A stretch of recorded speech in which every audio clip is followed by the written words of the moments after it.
They say be the light of the world, and that sounds cool. For some people, it means shining. For some others, it just means timing. Shining, timing, reminding, sharing as well. I say shining like the sun because it's bright, it's blazing, it's unmatched. It's beautiful. Yes, it's beautiful.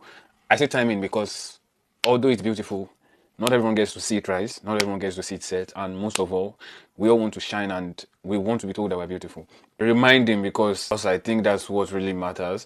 That there's nothing beautiful about a sunrise if no one is there to witness it. It's like a beauty goddess without a mirror. Of course, she can say she's beautiful, but she still wants to hear you say it. Instead of shining, what about sharing? Or rather than calling, maybe we should start caring. What if being light doesn't necessarily mean that we always have to be at the center of everything? Maybe it just means that we need to know when to reflect, take a step back and let stars glow. So like the moon, yes, the sun is the alpha. Sun is like a showstopper. But you see, the moon is like a quiet whisper of dreams. Literally, because it makes sense now even more than ever. Because when you did dream, we see it as abnormal. But when you dream at night, yeah, it's perfect. And to think that the moon even glows in borrowed light. I think when you study, galaxies and all of that, you find out that the moon itself isn't exactly like does not exactly emit light. Let me put it that way. Doesn't have its own light. It gets its light from the sun. So and even despite having this borrowed light, it still shares it around, which is how we get to appreciate the star. So it doesn't steal the scene, it sets it.